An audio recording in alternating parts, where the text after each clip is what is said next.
Bonjour à tous, bienvenue dans cette conférence organisée dans le cadre de la semaine de l'Amérique latine 2022 IMT Minalbi, grande école d'ingénieurs de l'Institut Mintelecom.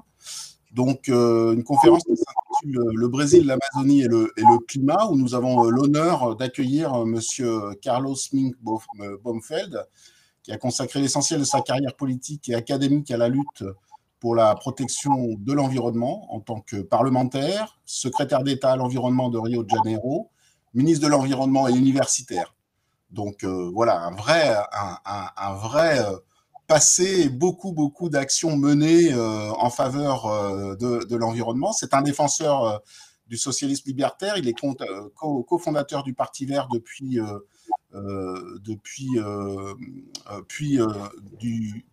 alors, je vais sans doute écorcher un petit peu les choses, il faudra me pardonner mon portugais. Membre du Partido dos Trabalhadores, et vous êtes à l'origine de nombreuses initiatives et lois qui promulguent la protection de l'environnement. Et vous avez également mené d'autres combats pour promouvoir les droits des minorités. Donc, en tant que ministre de l'Environnement, vous avez créé les parcs nationaux brésiliens et vous avez réduit de moitié la déforestation en Amazonie. Il y a encore sans doute des choses à faire, mais voilà, c'est quelque chose d'extrêmement et positif. Et ça a permis au Brésil de se doter d'une politique et puis d'un fonds climatique national avec des objectifs qui sont ambitieux, notamment en ce qui concerne la réduction des gaz à effet de serre. En 1989, vous avez reçu le Global 500 Awards décernés chaque année par l'ONU aux personnalités internationales qui se distinguent dans des combats pour la défense de l'environnement. Donc voilà, c'est quelque chose qui nous émerveille tous, cette reconnaissance qui traduit vos actions. Et puis, pour terminer, vous êtes professeur associé au département de géographie de l'UFRJ, donc Universidad Federal Rio de Janeiro, et vous avez obtenu une maîtrise en aménagement urbain et régional de l'Université technique de Lisbonne en 1978, mais également un doctorat en économie du développement à l'Université de Paris 1 Sorbonne en 1984. Donc, un très joli parcours. Voilà, avec un début de carrière universitaire de premier ordre. Donc cette conférence, elle s'inscrit dans le cadre de nos conférences du cycle d'internationalisation at home qui est proposé par IMT Minalbi et qui a pour but de sensibiliser les étudiants et notre réseau aux thématiques de portée internationale. Et je crois que là, vous êtes au cœur de nos problématiques, sachant que l'établissement aussi, à sa petite mesure, à sa petite capacité d'action, essaye lui-même de participer à la résolution des problèmes qui sont devant nous, en s'engageant notamment sur un certain nombre d'objectifs du développement durable. Je ne vais pas monopoliser beaucoup plus longtemps la parole. Je suis très fier et honoré de vous recevoir pour cette conférence. Et puis, je ne doute pas que vous allez nous passer un certain nombre de messages inspirants et qui vont donner un petit peu d'ambition pour le futur à nos jeunes étudiants, mais pas que les jeunes étudiants, parce que c'est l'affaire de tous. Je pense que, voilà, jeunes et moins jeunes, on va pouvoir vous écouter et comprendre un petit peu le fond et les fondements d'un certain nombre. Je vous remercie, je vous passe la parole tout de suite. Philippe, je ne sais pas si tu veux dire un mot. Oui, merci Lionel. Peut-être je vais me joindre à toi pour déjà remercier tous nos participants. Je crois qu'on est plus de 160 aujourd'hui, Carlos, pour venir vous écouter. Et on est vraiment touché par cette présence qui est toujours très nombreuse. Conférence. C'est la 10e conférence qu'on organise depuis le début de la crise Covid. Alors, c'est parfois complètement à distance, parfois en mode hybride selon la pression de la situation sanitaire, mais aussi selon l'origine de nos conférenciers, bien sûr. Alors voilà, je voulais remercier notre auditoire pour sa fidélité qui, au fil des mois, ne se dément jamais. Alors l'objectif premier Lionel l'a dit, c'est d'offrir à nos parties prenantes, des élèves, le personnel, mais aussi nos partenaires, une ouverture internationale dans le cadre de nos activités d'internationalisation à domicile. Mais c'est vrai qu'au-delà de ça, hein, cela nous permet d'aborder avec vous des sujets finalement sociétaux qui sont tous de portée internationale. C'est un petit peu nos prérogatives. Il y a quelques semaines, on recevait ici même deux membres du GIEC qui étaient venus nous parler du changement climatique, Paola Arias et Christophe Cassou. Et aujourd'hui, on a l'honneur de vous recevoir, Carlos.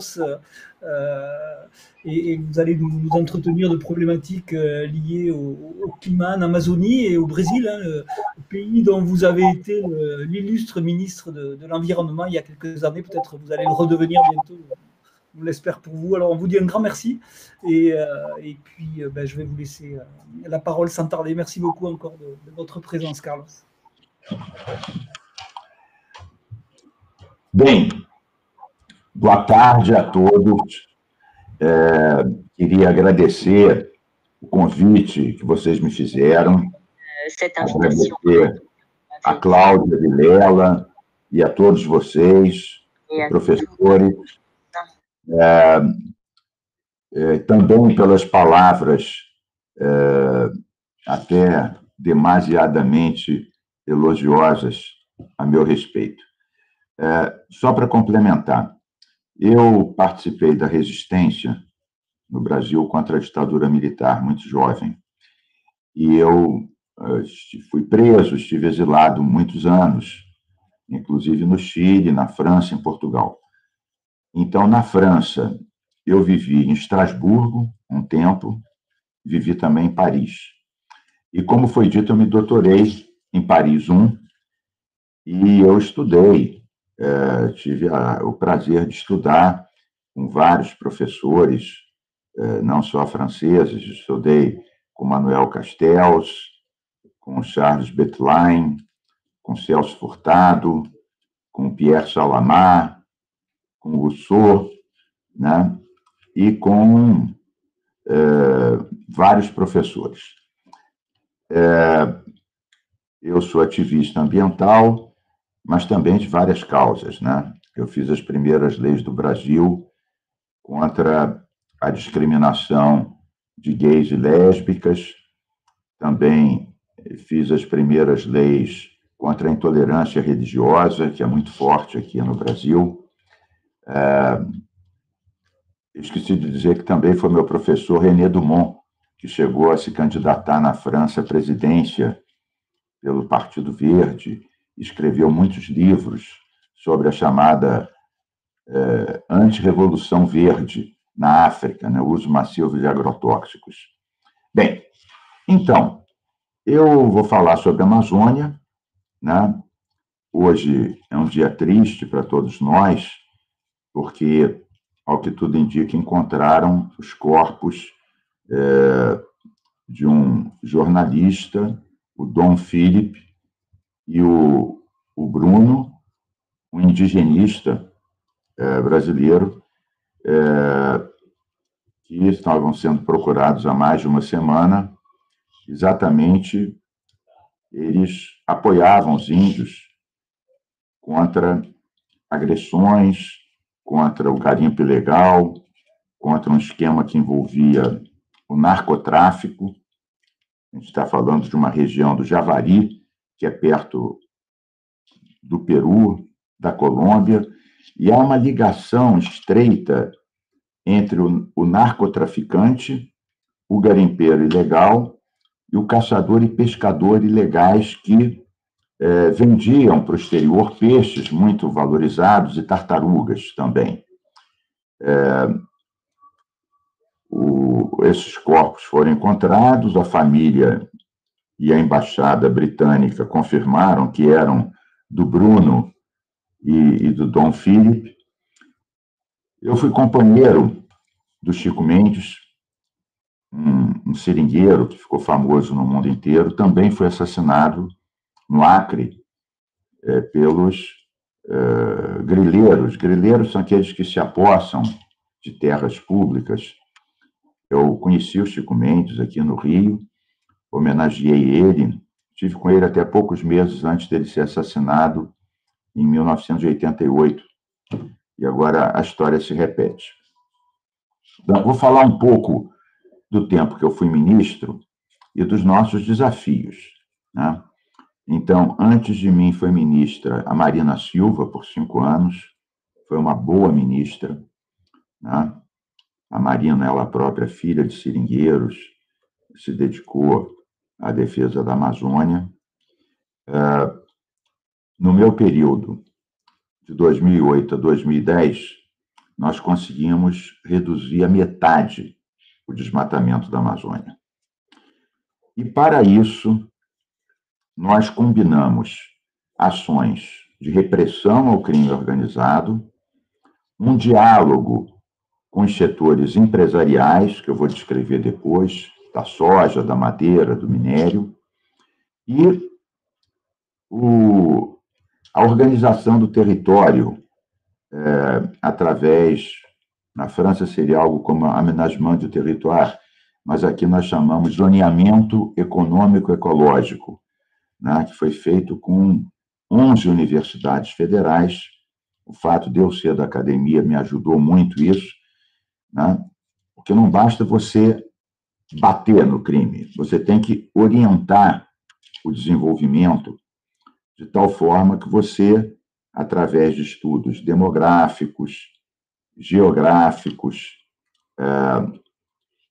de solo, geológicos e mapeamento das atividades econômicas e da urbanização, você pode orientar as atividades econômicas a se desenvolver em áreas já desmatadas.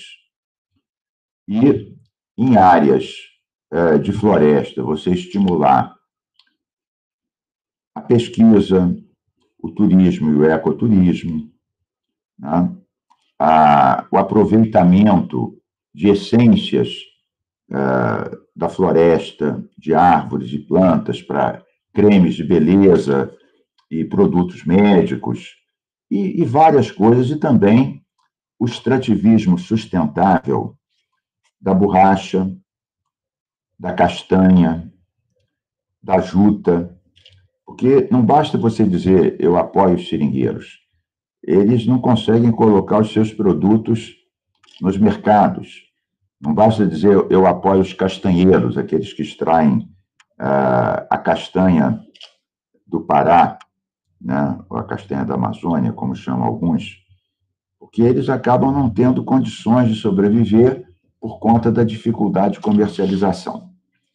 Mas vamos começar pelo início.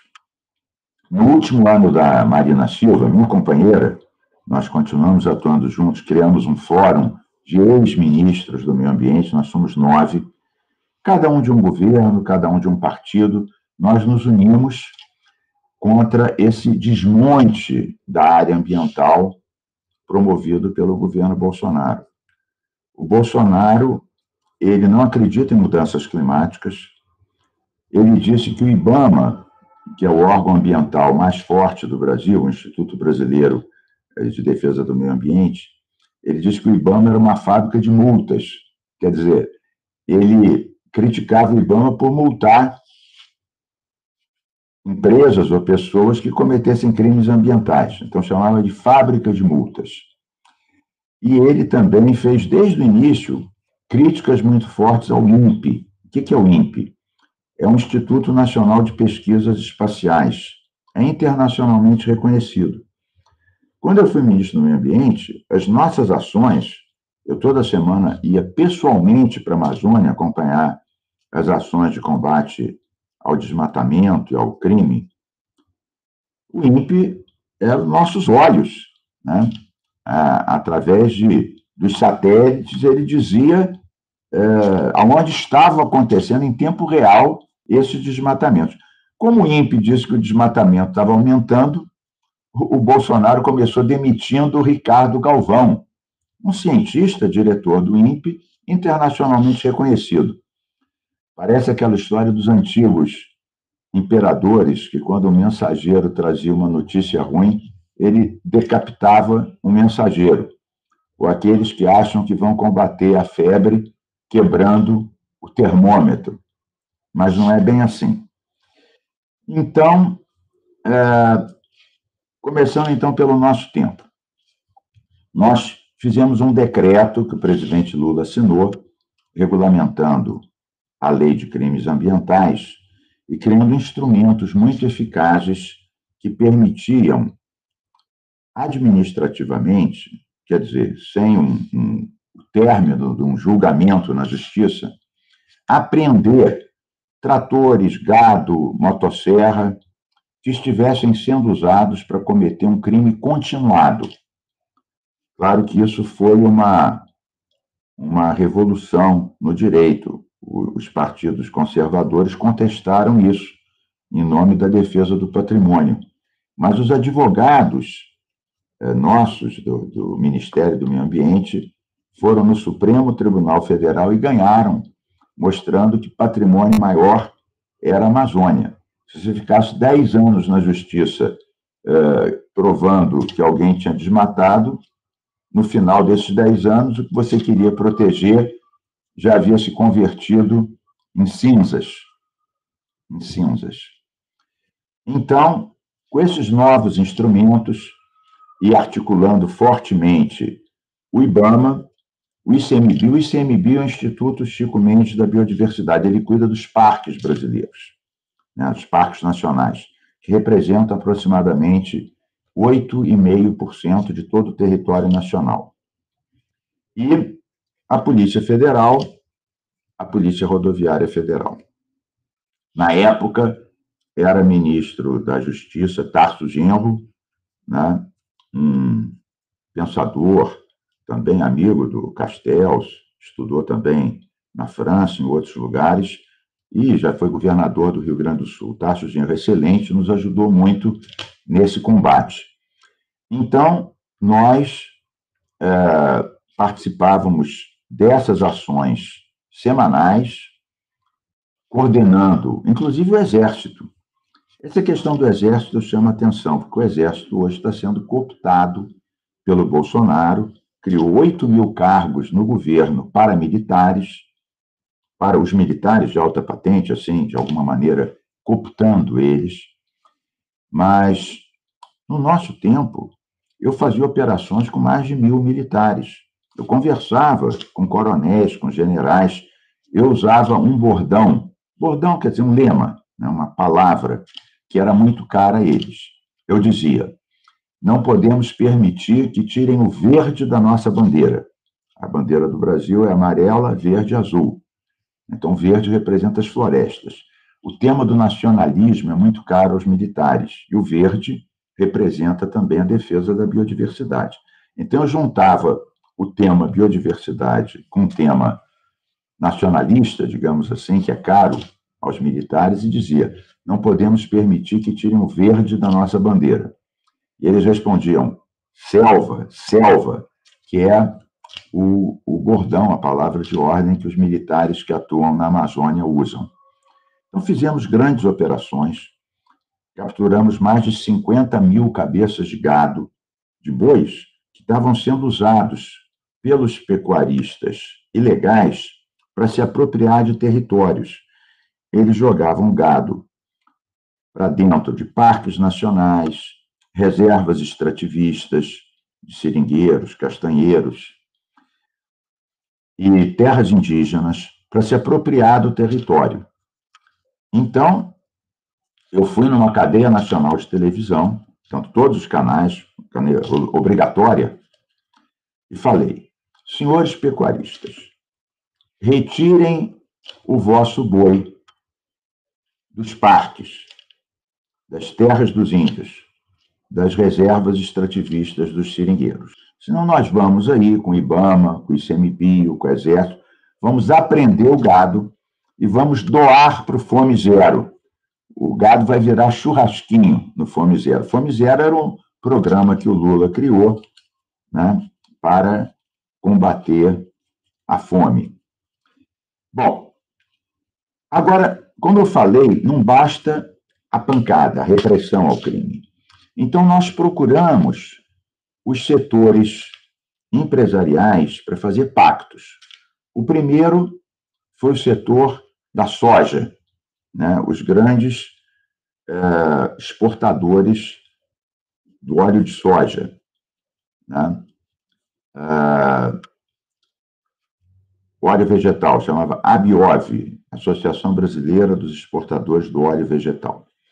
Eles precisavam do selo verde para colocar o óleo de soja no mercado europeu, no mercado americano. Então, nós dissemos, nós vamos dar o selo verde, mas vocês não comprem soja de área desmatada há menos de 2 anos. Isso foi em 2008, portanto, de 2006 para cá, não pode comprar.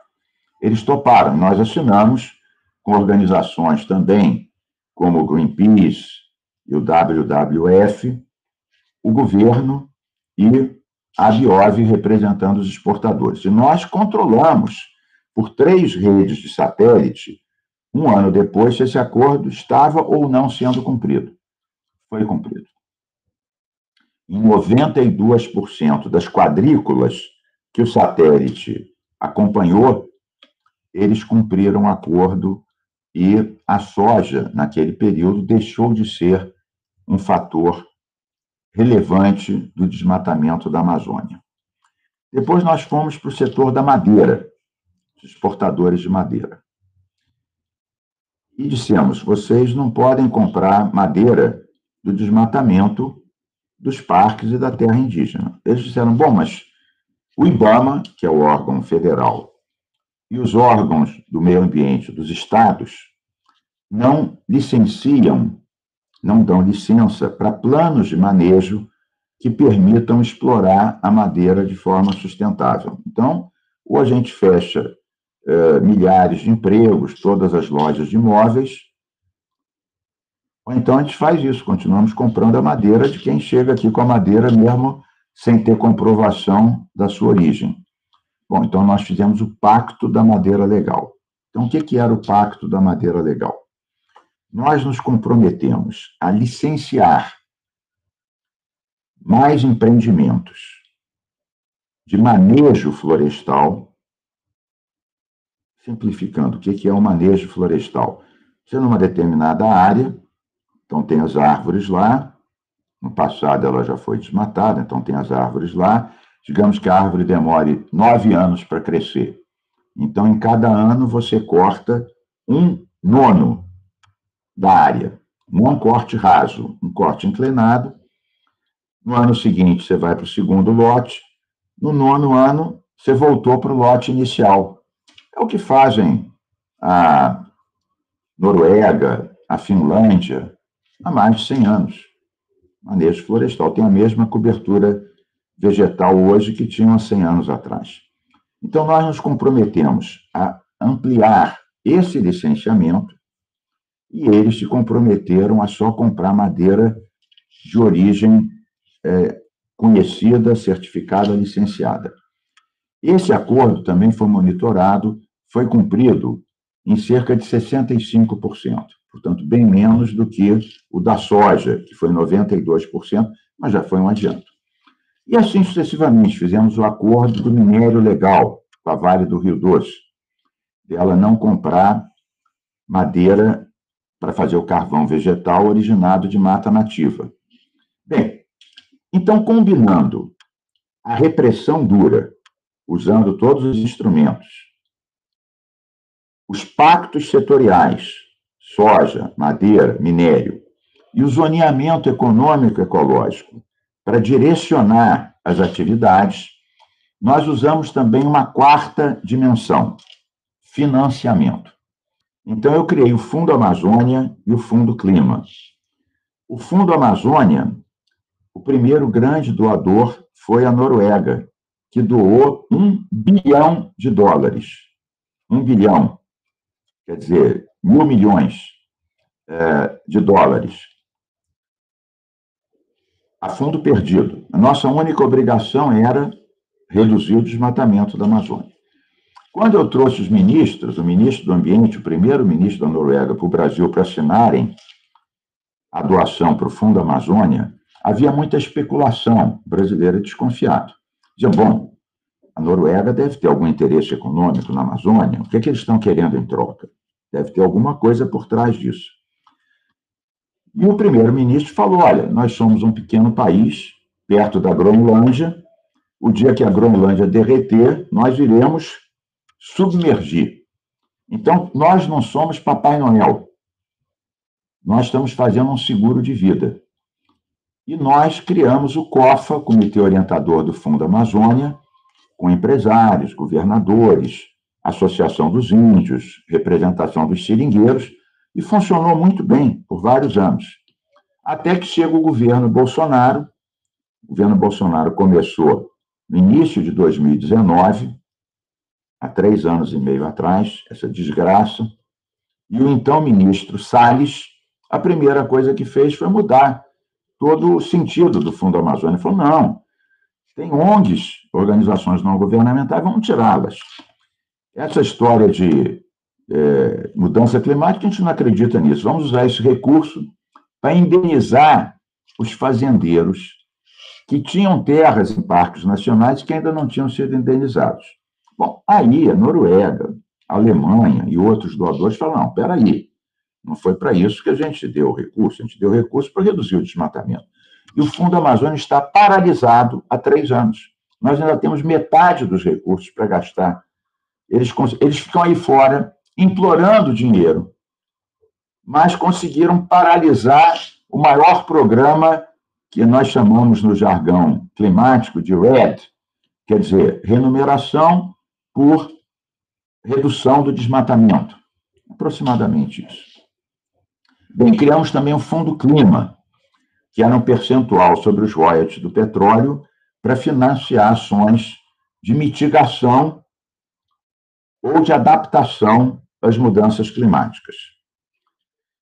Bom, agrego que em 2009, eu ainda era ministro, então, o Brasil foi o primeiro país em desenvolvimento a ter metas de redução das suas emissões de carbono.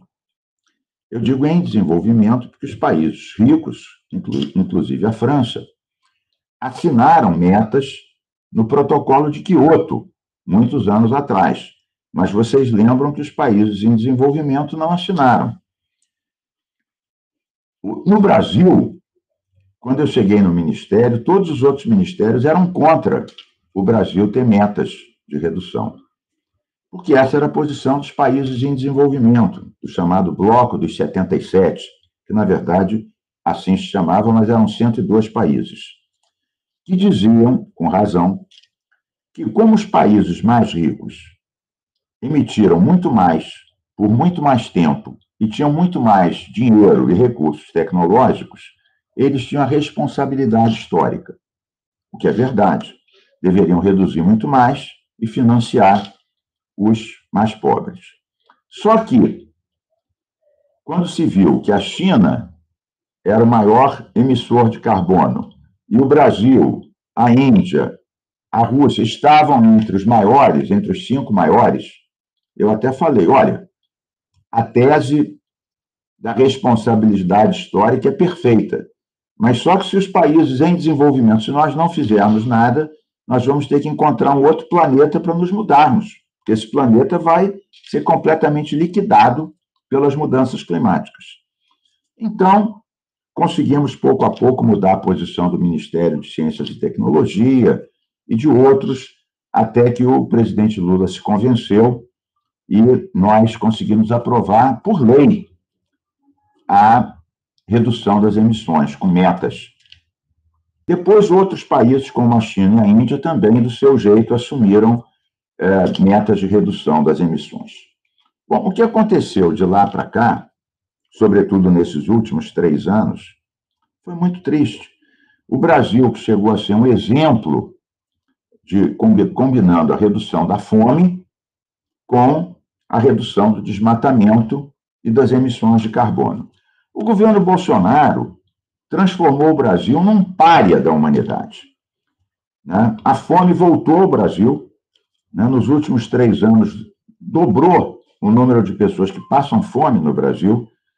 passou de 18, quase dobrou, passou de 18 milhões para 33 milhões, levando em conta que o Brasil é o segundo maior exportador de alimentos do mundo. Vejam que paradoxo. O segundo maior exportador de alimentos tem 33 milhões de pessoas passando fome. É o dado do IBGE de 2 meses atrás, referindo aos 3 anos da gestão Bolsonaro. O desmatamento aumentou 60% nesse período e o desemprego é grande. Isso é curioso, porque isso desmonta aquela tese que nós, ambientalistas, ao defendermos de forma muito forte os biomas, a biodiversidade, a floresta, os índios, as espécies, nós representaríamos um entrave ao desenvolvimento. Então, no nosso período, o emprego aumentou 8% no Brasil. O Brasil cresceu 7% nesses 2 anos que eu tive no Ministério Lula, né?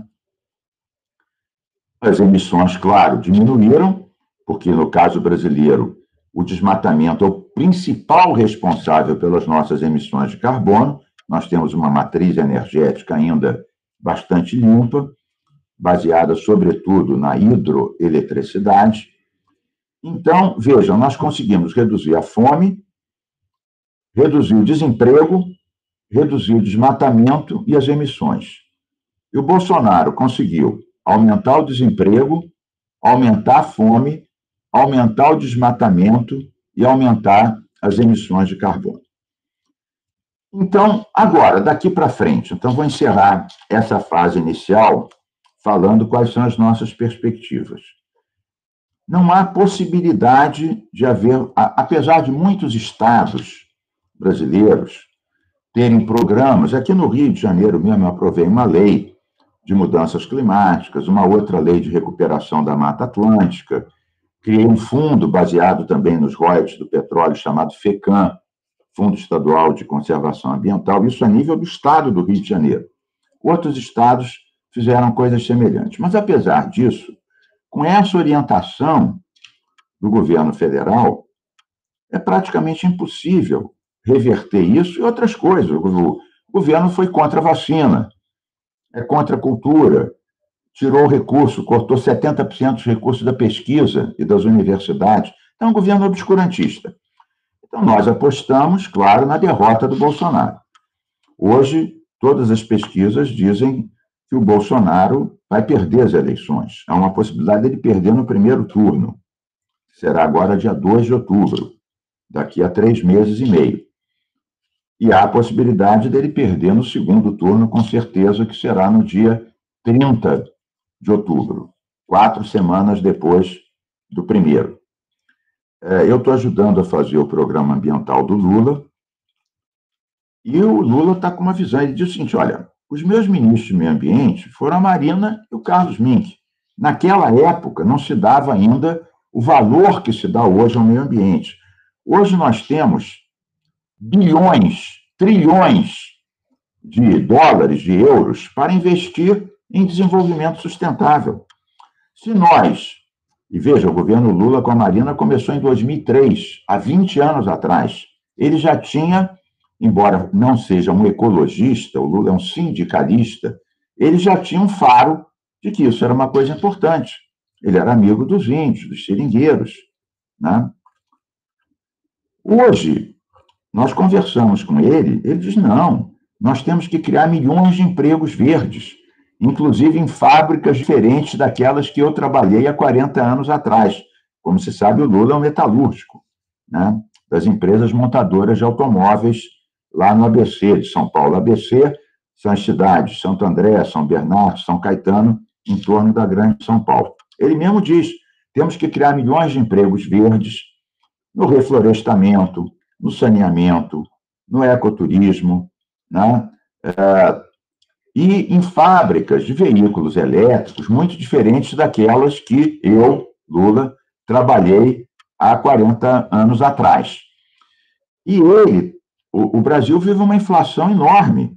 A inflação está em 12% ao ano, o povo está passando fome, e o Lula falou, vamos voltar a dar um grande crédito e incentivo à agricultura familiar, que é uma boa produtora de alimentos, os alimentos básicos do prato do trabalhador, o feijão, a mandioca, não vem da grande agricultura. A grande agricultura exporta.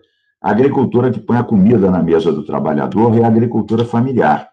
E o Lula tinha o PRONAF, o Programa Nacional para a Agricultura Familiar, tinha um crédito imenso. Claro, Bolsonaro cortou isso 90%. Tinha um programa de merenda escolar, né? Comprar dos agricultores familiares alimentos para colocar na mesa dos estudantes.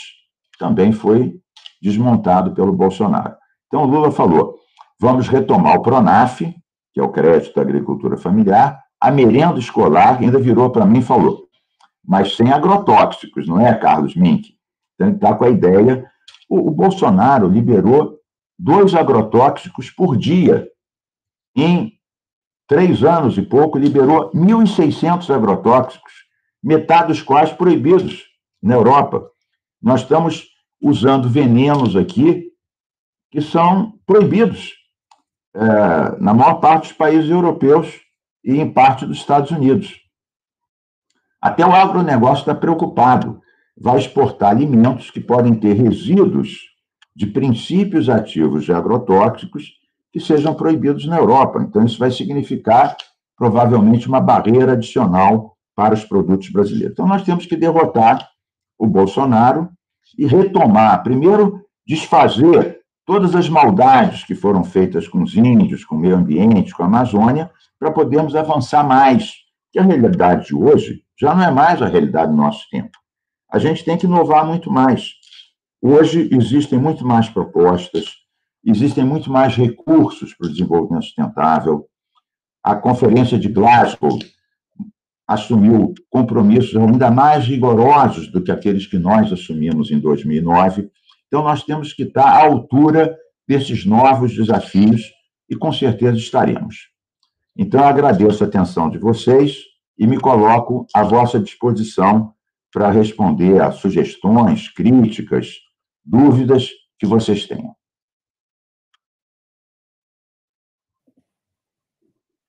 Muito obrigado, senhor Mendes. Para as pessoas que falam português, vou começar a falar em francês, para que a nossa intérprete possa ter um pequeno descanso. Donc, je vais vous expliquer maintenant en quoi consiste en français la deuxième partie de cette conférence. Alors, notre cycle d'internationalisation, on vous en a parlé en introduction, consiste justement à apporter des thèmes qui ne sont pas forcément au programme du programme ingénieur de nos étudiants, mais qui peuvent intéresser à la fois nos étudiants et le grand public. C'est l'originalité de ce format. Donc, cette première partie était une présentation de M. Menck, et maintenant, vous pouvez donc entrer vos questions dans le chat du Click Meeting. L'idée étant que vous puissiez les écrire en français. Je sais que M. Menck a étudié en France, est docteur de l'Université de Nanterre, si je ne me trompe pas. Paris à Sorbonne. Paris à Sorbonne, excusez-moi. Donc, on se débrouillera pour traduire vos questions vers le portugais. E agora vou falar em português para explicar o funcionamento da segunda parte dessa conferência. Depois da apresentação do Sr. Menck, agora vocês podem escrever as perguntas que queiram na parte no chat box que é de Click Meeting. Esse ciclo de internacionalização para nós é muito importante porque permite levar assuntos com muitas preocupações para os nossos estudantes e o tema do meio ambiente é muito importante para eles. Então, eu vou começar, creio, com a primeira pergunta, qual poderia ser a função das universidades na luta contra as alterações climáticas. Donc, en français, quel pourrait être le rôle des universités dans la lutte contre le réchauffement climatique? Olha, é total, né? Por exemplo, primeira coisa, foram as universidades que possibilitaram generalizar, estudar a partir de várias teses e pesquisas como valorizar o extrativismo da borracha, da castanha e como agregar valor. Então, isso já foi produto de estudos, de teses, de pesquisa. Também foram as universidades que, junto com o INPE, o Instituto Nacional de Pesquisas Espaciais, foram modelando modelos cada vez mais eficientes de monitorar o desmatamento, para chegar até o tempo real. Porque a gente fala isso, mas não é uma coisa fácil, porque você tem a fotografia, você tem a interpretação dessa fotografia aérea, você tem períodos que tem nuvem, você tem áreas que é um novo desmatamento, e você tem áreas que é um desmatamento na mata primitiva, e tem áreas que é desmatamento da mata que se regenerou. Então, são coisas que exigem realmente muito estudo, né, de várias profissões do meio acadêmico. Por outro lado, para você, a questão do plano das mudanças climáticas e da lei das mudanças climáticas.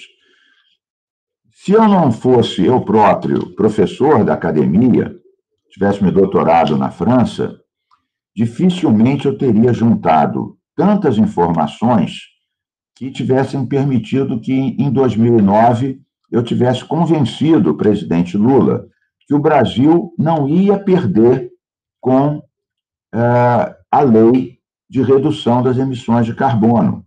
Por exemplo, foram as pesquisas acadêmicas que convenceram o governo que, no caso brasileiro, o fato da nossa energia já ser, em grande parte, renovável, o nosso sacrifício seria até menor do que o da China e o da Índia, cujas matrizes energéticas dependem do carvão e do óleo diesel, do óleo do petróleo. Então, outra coisa, os estudos da agronomia e do solo mostraram que o Brasil já era um campeão em matéria do que a gente chama de plantio direto, que é algo que foi estudado pela primeira vez na França, há muitos anos atrás. A primeira vez que eu ouvi falar de plantio direto, de adubação verde, de agricultura orgânica e de integração agricultura, floresta, pecuária, foi nas aulas que eu tive no INRA, com René Dumont, aí em Paris, há 40 anos atrás. Há 40 anos atrás.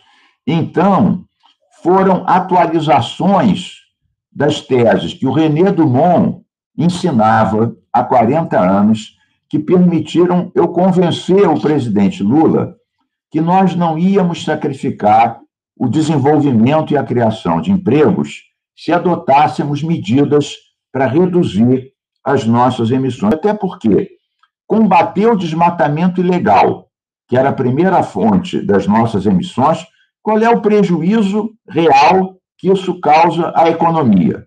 Basicamente nenhum.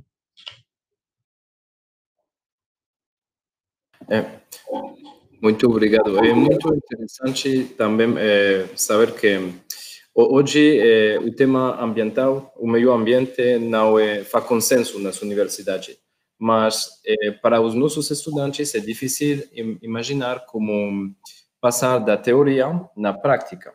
É muito sempre os problemas dos que vocês, o senhor fala, o jornalista, o indigenista que foram encontrados mortos na Amazonas, são problemas, todos esses mortos que há na Amazonas ou no Brasil e na América Latina em geral, não são nas cidades, nas universidades, são no terreno. Agora temos uma pergunta de Cláudia. Você acredita que estamos perto do ponto de não retorno? O que ainda pode ser feito? Olha, eu acho que ainda não estamos no ponto de não retorno. Claro, alguns dados que o IPCC, que é o painel intergovernamental de mudanças climáticas da ONU, ele revelou recentemente dados assustadores, né, de derretimento das calotas polares mais rapidamente do que se previa, né, e outras informações muito assustadoras. Mas eu vejo que a capacidade de autorregeneração ainda é muito grande. Você parando de desmatar, você parando de poluir, a capacidade de regeneração é muito grande. E nós temos um grande potencial a esse respeito. Vou dar um exemplo. Ainda quando eu estava no Ministério,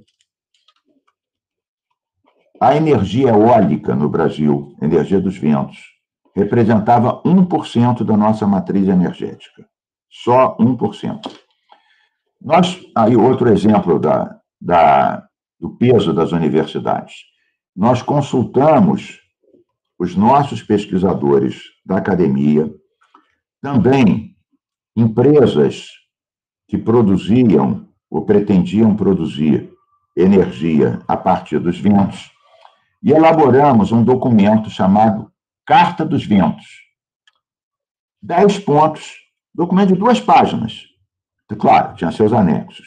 10 pontos para alavancar a energia eólica do Brasil.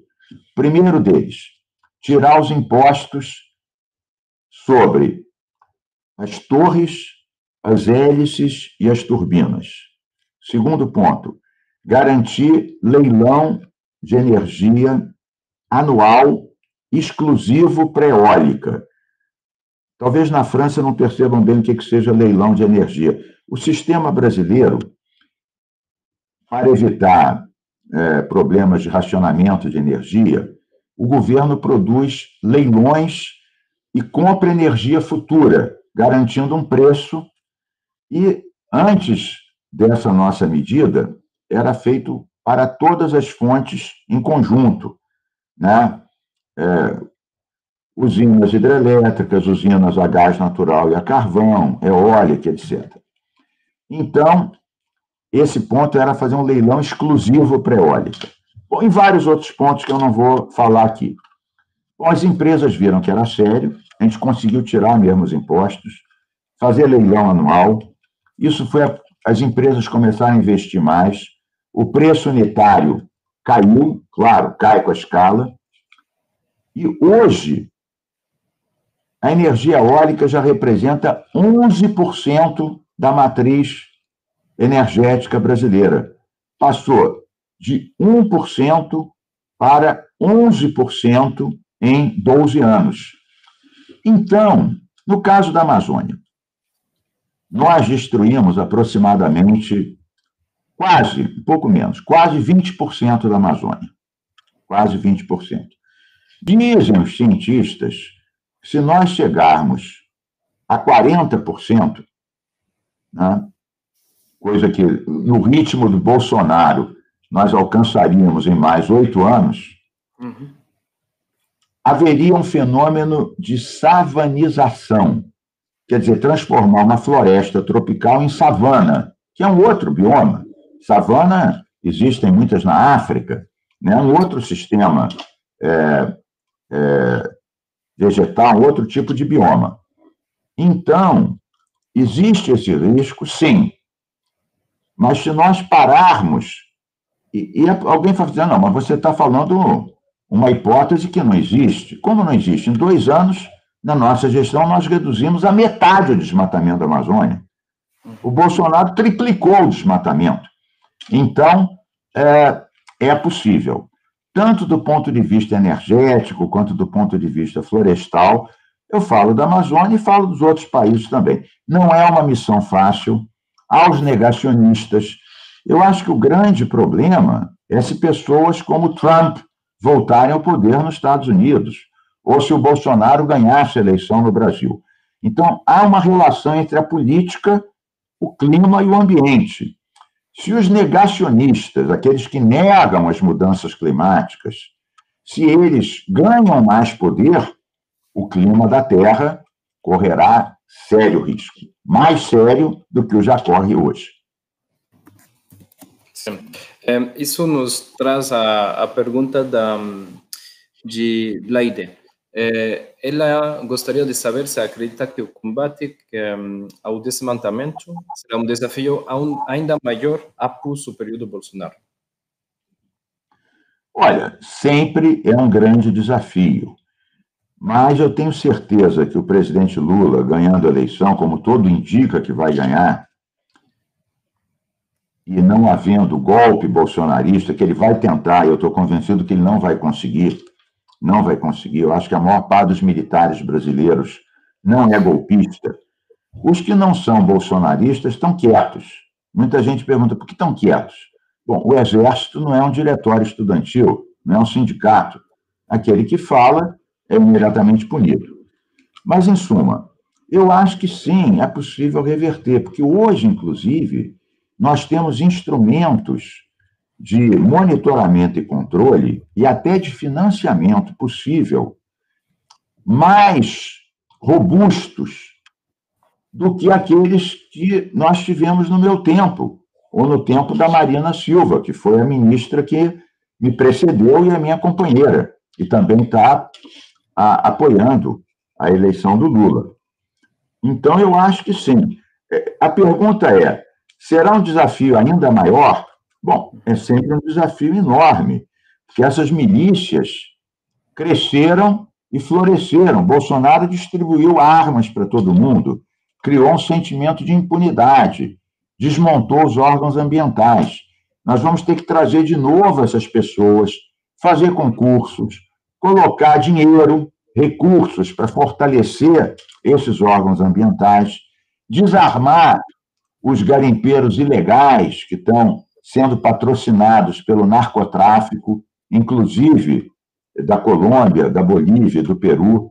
Então, eu acho que sim, será um desafio ainda maior. Tem razão a pergunta da Laide Teixeira de Carvalho, que é brasileira. Será um desafio maior. Mas nós vamos enfrentar e vamos conseguir. Sim. Temos outra pergunta usamos outro programa, outro software para interpretação, e temos a pergunta de Ana Maria, aqui, sobre as distintas visões que podem ter os países do Sul e os países do Norte.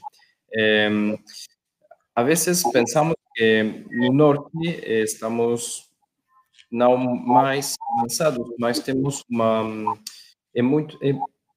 talvez mais fácil para nós a preocupação sobre o meio ambiente, porque já temos muitas coisas, mas é muito mais difícil nos países do Sul.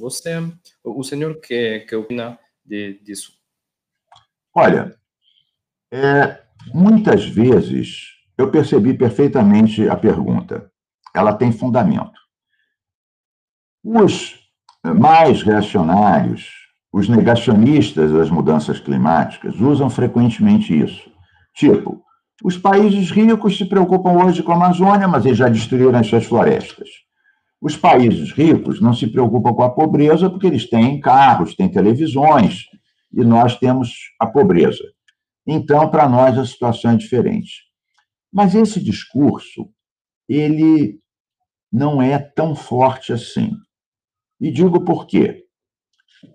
Estudos recentes, feitos por universidades consagradas aqui no Brasil, pesquisadores de renome internacional, mostraram que na Amazônia, o IDH, que é o Índice de Desenvolvimento Humano, que mede índices educacionais, índices de renda, índices de saúde, o IDH, nos estados e nos municípios, quer dizer, nas províncias e departamentos, onde há mais desmatamento, há mais pobreza.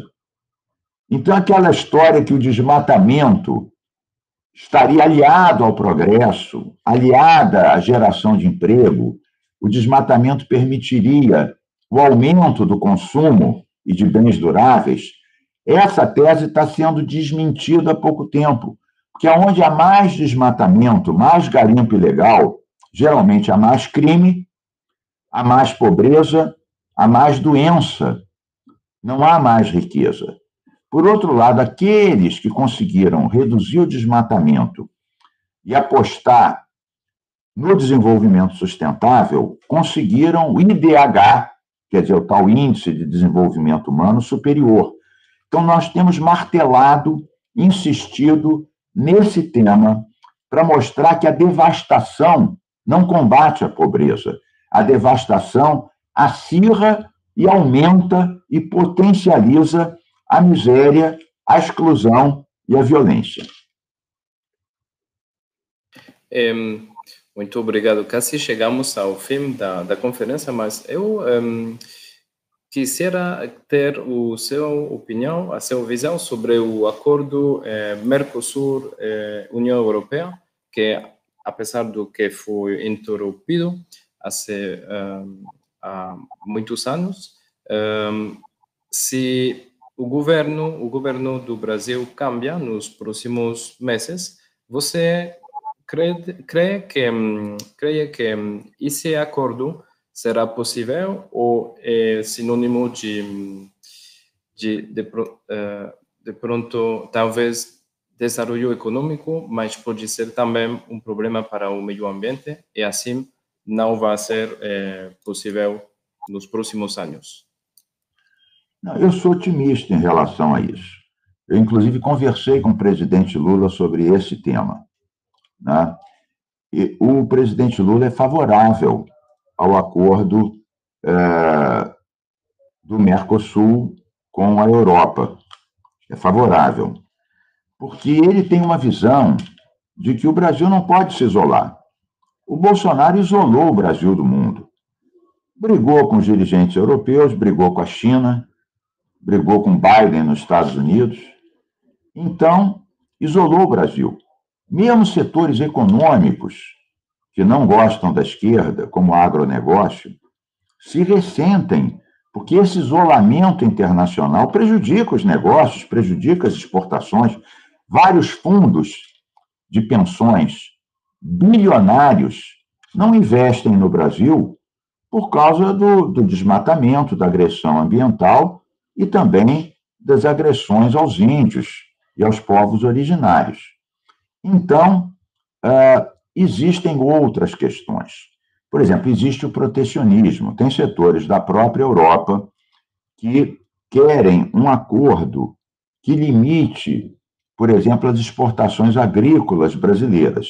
Ou seja, tem aqueles que são conscientes da questão ambiental, porque a Terra é uma só, o planeta é um só, e tem também aqueles, e na França você tem um corporativismo em relação a isso, que usam a questão climática como uma barreira comercial. Mas o presidente Lula está bem assessorado e tem uma visão clara a esse respeito. Nós queremos um acordo comercial do Mercosul com a União Europeia que seja justo, que aumente as trocas comerciais, culturais, tecnológicas, e que também signifique, por exemplo, uma possibilidade de colocar o etanol brasileiro, que é um combustível limpo, da cana-de-açúcar, ligado à biomassa, que é neutro em carbono. O álcool carburante, aqui nós temos carros a álcool. Esse combustível, é claro que o melhor não é carro, o melhor são trens, são metrô, hidrovia, ciclovia, mas para combustível, o álcool é superior, porque o álcool, assim como o biodiesel, né, o diesel feito a partir de vegetais, são neutros em carbono. Então, o Brasil é completamente favorável a isso. O Bolsonaro não consegue fazer isso porque ele não tem credibilidade. Não tem nenhuma credibilidade. Agora, o presidente Lula tem credibilidade, tem consciência e saberá fazer um acordo justo, junto com países como a Argentina e outros, de tal forma que a gente possa intensificar as nossas relações, melhorar o meio ambiente, ampliar a relação cultural, a troca tecnológica sem cedermos também ao protecionismo, que é algo que a França também tem que ver. A França e outros países, claro, a Alemanha e outros países. Então, acho que a gente vai chegar a um bom termo. Com certeza vamos chegar a um bom termo. E aproveito para agradecer a todos que viabilizaram esse debate, aos professores, alunos que participaram, que fizeram perguntas, todas muito boas. Dizer que eu também tenho muita saudade da França. Espero, depois das eleições e antes de novas responsabilidades, que eu passe aí em Lisboa, em Paris. Eu sou casado com uma portuguesa, também fui professor em Lisboa há muitos anos. Depois da eleição, descanse pelo menos uns 10 dias por aí, e depois estejamos prontos para as tarefas que teremos que cumprir aqui para reconstruir esse país. Voltar a fazer desse país uma nação que respeite o meio ambiente, os índios e a toda a população. Sim, muito obrigado, senhor Mink. Já agora sim chegamos ao fim da conferência. Você sempre estará bem-vindo em Malbi.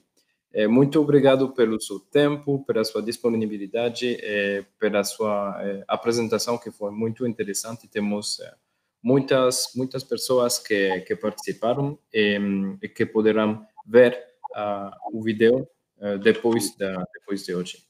Muito obrigado e até logo em Malbi. Boa sorte nas próximas semanas. Obrigado, um grande abraço para vocês. Até breve. Até breve.